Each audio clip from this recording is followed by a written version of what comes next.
और ये एक पैटर्न सा बन गया है कि हर बार चुनाव के इर्द-गिर्द ही कुछ बड़े हमले हो रहे हैं, जैसे पुलवामा लोकसभा में हो गया और ये पहलगाम अभी बिहार चुनाव आने को है, कुछ बड़े चुनाव और क्या साठ-गांठ है, क्या होता है, क्या नहीं, ये तो भगवान जाने। लेकिन भुगतना पड़ता है आम आदमी को, मरता है हमारा देश का फौजी और बकचोदी पेलते हैं नेता और फ़ायदा उठाते हैं नेता लोग और आतंकी संगठन। फैमिली के बच्चे रहते हैं जो वो सारे उसी में जाते हैं। सीताराम साथियों, तो सबको बधाइयाँ। आज खुल गया है भगवान बद्रीनाथ के कपाट और अभी हम है मंदिर प्रांगण में और हमारे साथ है आज विशेष मेहमान, हमारे मित्र भाई अंकित, जो कि एक काफ़ी अच्छे आर्टिस्ट है। जब से मैं इनसे मिला हूँ, इनसे जुड़ा हूँ, काफ़ी अच्छे विचार भाई के हैं और काफ़ी अच्छी इनके पास कला है। भाई ने 2-3 यूट्यूब चैनल पे काम करा और बढ़िया उनकी रीच रही। पहली वीडियो 3 के 5 के क्रॉस हुई थी और उसके बाद छोड़ दिया किसी कारणवश। तो यार सबसे पहला जो मेरा प्रश्न है भाई जी से कि क्यों आपको लगा कि आपको इस फील्ड में आना चाहिए? फील्ड में इसलिए आना पड़ा क्योंकि मुझे लगता है कि जैसे कि हमारे कल्चर में जैसे जो गाने बनते हैं तो उन गानों में खाली मतलब कि पीछे से वाहिद चीज़ों को ऐड करके उस चीज़ को फेमस किया जाता है। एक तो हाँ, अश्लीलता जैसे एक ड्रेस सेफ होना चाहिए, मतलब एक कपड़े का पीछे आगे मतलब कि पूरा ठीक होना चाहिए, वो नहीं है। कोई भी आ रहा कुछ भी गा के चले जा रहा, अंट संट कोई गाली कोई ये वो, मतलब कि वो पसंद नहीं, इसीलिए मैं इस फील्ड में आया हूँ। हाँ, मतलब कि एक जो है कि लिरिक्स बढ़िया नहीं है और इसीलिए मैं अंकित भाई से बहुत पहले से सोचा था कि एक इस तरह का पॉडकास्ट टाइप का किया जाए। इनके जो विचार है कि मैं भी इनसे सहमत हूँ कि देखा हूँ मैं बॉलीवुड के गानों में या जो ये है और वही गाने ज़्यादा चल रहे हैं क्योंकि समाज उसी को देख रहा है। तो ये दर्शाता है कि किस तरह का आप साहित्य दर्शा रहे हो, किस तरह का आपका समाज बन रहा है, तो ये सही नहीं है। तो यार अभी हाल में भाई का एक कॉलेब आया है यूट्यूब पे, दिल तो कमी ना है नाम से। तो अंकित भाई यार हम चाहेंगे वो आप एक बार मतलब हमारे दर्शकों को सुना दें वो। ये तो लास्ट वर्ल्ड लाइन सुनाऊंगा मैं। यहाँ बीट बूट तो क्या हम यूज कोई करें, नहीं, लेकिन यह है एक फ्री स्टाइल में हो जाए। दिल थोड़ा कमीना है, ना किसी की सुनता है, अपने मन की करता है, दुनिया से ना डरता है। हम थोड़ा अल्लाह गए, सामने सीधा नर गए, फिर भी हम बेखौफ है, ना किसी का खौफ है। हद से ज़्यादा सन की है, ना मेरा अंकी है। भगवान देता साथ है, बाकी मेरे खिलाफ है, जो देते साथ है वही करते वार है। यही इनकी चाल है, बेकार इनकी चाल है, सामने महाकाल है। सामने महाकाल है। भाई के लिरिक्स यार आप अगर गौर से सुनोगे, जब वीडियो आई तो मैंने सबसे पहले वही करा, लिरिक्स पे ध्यान दिया मैंने और भाई ने खुद लिखे थे। ये भाई का लिरिक्स हटके है, ये बॉलीवुड का जो ये अश्लीलता इससे थोड़ा हटके और ये चीज़ें देखता हूँ यार मैं, उतना प्रमोट नहीं करता है समाज खुद। तो अंकित भाई जैसे सोशल मीडिया है, सोशल मीडिया जैसे नाम से लगता है हमें कि यार सामाजिक माध्यम है, एक समाज में क्या आप प्रेषित कर रहे हो, लेकिन किस तरह का कंटेंट चल रहा है आप देखते हो कि और उस कंटेंट को बनाने के पीछे लोग पागल भी है और समाज वही देख रहा है। क्या कहेंगे आप इस पे? अगर किस चीज़ को अच्छे तरीके से करना चाह रहे तो अच्छा होता है, और अगर कोई ठीक तरीके से करेगा तो मेरे हिसाब से उसमें कुछ मैसेज होना चाहिए। वैसे तो मेरे आज के टाइम पे जो भी कंटेंट बन रहे हैं तो बेहुदा है, कुछ मतलब कि है ही नहीं सीखने के लिए, कोई थीम ही नहीं है, कुछ भी डाल देते हैं। व्यूज के नाम पे इतना पागल का आदमी कि पैसे आ रहे हैं कि एक देखता हूँ मैं पुनीत सुपरस्टार नाम से, तो कीचड़ में नहला लो।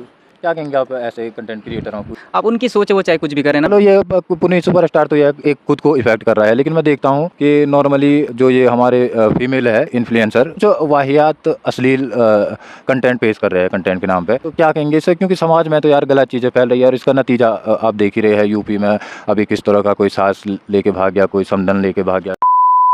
तो अंकित भाई जैसे आप लिखते हो गाने तो कैसे मतलब आता है दिमाग में कि लिखा जाए, क्या लिखा जाए? वैसे तो जो मतलब कि मैं देखता हूँ मैं उसी पे लिखता हूँ मैं ज़्यादा, मतलब जैसे मेरे सामने जो सी चीज़ें होती है मैं उसी पे लिखता हूँ। रियलिस्टिक जो सिचुएशन क्रिएट हो रही है, रियल घटनाएं उन पे लिखता हूँ गाने, मतलब कुछ भी है, मतलब जैसे अगर कोई दिल में जो बातें हैं कुछ भी है। जैसे कभी कभार देखते हैं यार कंटेंट क्रिएटर को एक बैरियर सा हो जाता है कि नहीं लिख पाता है, कुछ आता ही नहीं दिमाग में, ऐसा कभी हुआ? वो तो बहुत बार होता है, वो सबको होता है, ऐसे नहीं होता रहता है। क्योंकि गाने लिखने में फिर लिखना पड़ेगा, फिर सोच सोच के लिख लास्ट में कर ही देते हैं हम।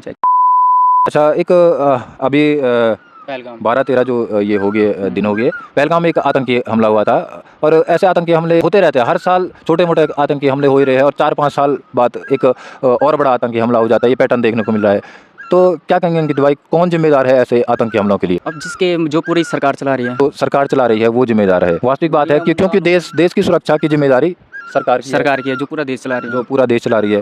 लेकिन पहलगाम हमला और ये एक पैटर्न सा बन गया है कि हर बार चुनाव के इर्द गिर्द ही कुछ बड़े हमले हो रहे हैं, जैसे पुलवामा लोकसभा में हो गया और ये पहलगाम अभी बिहार चुनाव आने को है, कुछ बड़े चुनाव और क्या साठ-गांठ है, क्या होता है, क्या नहीं, ये तो भगवान जाने। लेकिन भुगतना पड़ता है आम आदमी को, मरता है हमारा देश का फौजी और बकचोदी पेलते हैं नेता और फ़ायदा उठाते हैं नेता लोग और आतंकी संगठन। फैमिली के बच्चे रहते हैं जो वो सारे उसी में जाते हैं। तो यार पूर्ण रूप से सरकार की जिम्मेदारी है इस तरह के हमले ना हों। और ये तो एक ये था कि विदेश से सपोर्टेड आतंकी हमला था, कई बार दंगे फसाद भी यहाँ जो होते हैं आंतरिक दंगे फसाद, उसमें भी सरकार फेलियर माने जा रही है। मणिपुर में ही 26 दिन बाद हमारे गृह मंत्री एक्शन ले रहे हैं और सदन में चिल्लाते हैं कि भाई अब हमारी सरकार आई 2014 के बाद से तो नहीं है आतंकी हमले, और यहाँ तो पूरी लिस्ट तैयार है। यार अंकित भाई को पिछले 5-6 सालों से मैं जानता हूँ, जबकि अंकित भाई का घर और हमारा घर बिल्कुल आमने सामने है। क्यों अंकित भाई? आसपास ही सीधे डायरेक्शन में आमने सामने है।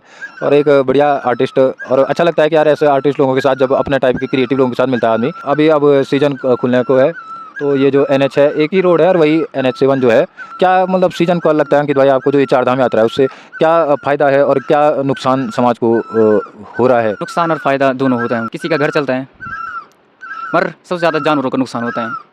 मतलब सीज़न में जैसे गाड़ियाँ स्टार्ट होती है तो कुत्ते, गाय, भैंस जितने हैं जानवर रोड में, मतलब कि कोई सेफ्टी नहीं है।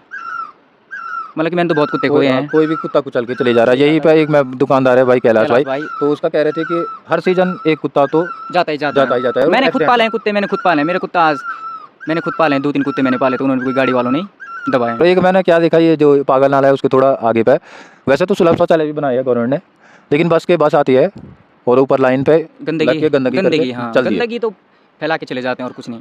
गंदगी हद से ज़्यादा करके चले जाते हैं, और जबकि उन्हें पता है कि डस्टबिन बाथरूम है और वो यूज़ नहीं करते हैं।